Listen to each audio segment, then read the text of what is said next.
The forest air tasted of damp earth and crushed pine needles. Poppy kept pace with the heavy boots, her ears tracking the rhythmic thud against the soft loam. They reached the clearing. A red blanket hit the grass with a soft flutter.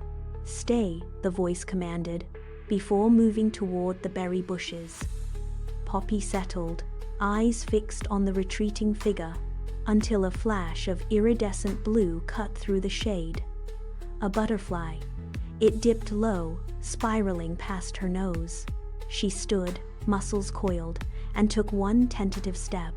The wings flickered, pulling her deeper into the ferns. She followed, weaving through the dense foliage, eyes locked on the rhythmic pulsing of the insect. She pushed through a thicket of brambles, paws silent on the moss. The butterfly rose, spiraling high into the canopy, disappearing into the light. Poppy turned back to signal her return. She scanned the ground. The red blanket was gone.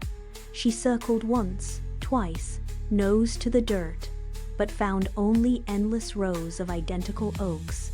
The silence of the forest pressed in, heavy and absolute. She stood alone, the path behind her swallowed by the green. Poppy let out a sharp, questioning bark, but the trees only echoed the sound back. She pressed her belly to the cold, damp moss.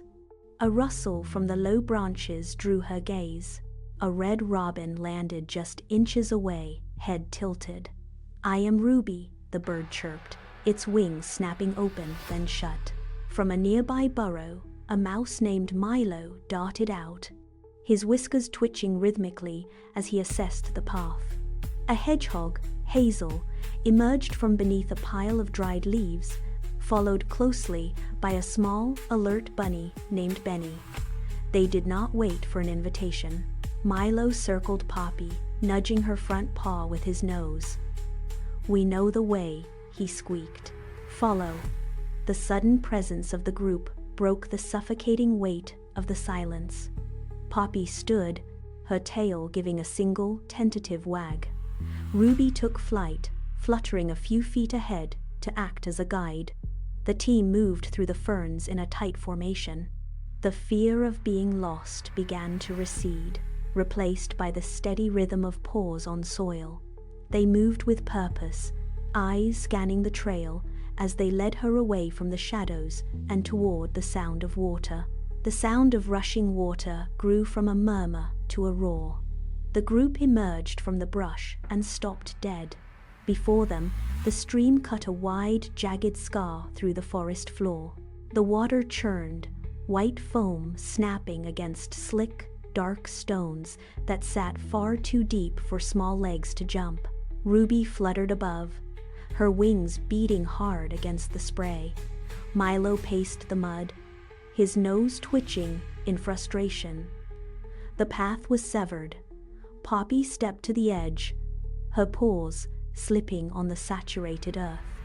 She scanned the bank and locked onto a massive, rotted oak branch caught in the silt. It was heavy, anchored deep in the mud. She lowered her head, drove her shoulder against the rough bark, and pushed, her muscles strained, heels digging into the bank. The log groaned, protesting the shift. She gave one final, desperate heave.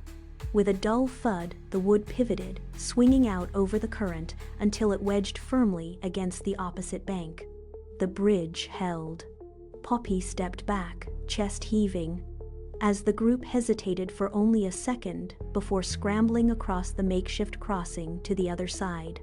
The group moved deeper into the thicket until a muffled, high-pitched sound stopped them in their tracks. It came from a hollow log near the base of a towering pine. Poppy approached, her ears swiveling to pinpoint the source. A baby squirrel was wedged tight inside the dark cavity. Poppy dropped to her belly and began to dig, her paws throwing back handfuls of soft soil. Hazel joined in, pushing from the rear with her snout, until the squirrel finally tumbled free. The tiny creature dropped a smooth acorn at Poppy's feet before darting away. The delay was brief, but the air suddenly shifted. Milo stood rigid, his nose quivering in the wind. He chirped sharply, "Bread and apples." The scent was faint but unmistakable. The group broke into a frantic sprint, feet thumping against the forest floor, splashing through the shallows of a sparkling creek.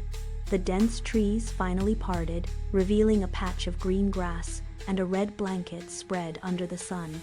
Farmer Ben stood up, his gaze locking onto the approaching blur of motion. Poppy did not slow down. She accelerated, muscles bunched for the final stretch, and launched herself into the air, landing firmly in his arms with a triumphant bark. Ben lowered his hands, his gaze sweeping from the squirrel to the hedgehog, then to the rabbit and the mouse. He did not chase them away. Instead, he reached into the basket and pulled out a fresh carrot, snapping it into smaller pieces. He set the portions on the grass. Benny the rabbit approached first, his nose twitching as he crunched into the orange root. Ruby the robin fluttered down to the edge of the blanket, pecking at a stray berry Ben offered from his palm. Milo and Hazel moved closer, drawn by the scent of the spread. Poppy settled onto the grass, her head resting on her paws as she chewed a crunchy biscuit. The air grew cooler as the golden light began to retreat, replaced by the soft, deep hues of twilight. The forest creatures leaned into the circle, sharing the bounty of the harvest. There was no more running, no more searching, just the rhythm of chewing, the rustle of leaves in the evening breeze, and the quiet presence of a group that had found its way home. Ben leaned back against the trunk of an oak, watching the horizon. The sun dipped below the trees, casting long shadows across the grass, and for the first time that day, the forest felt entirely at peace.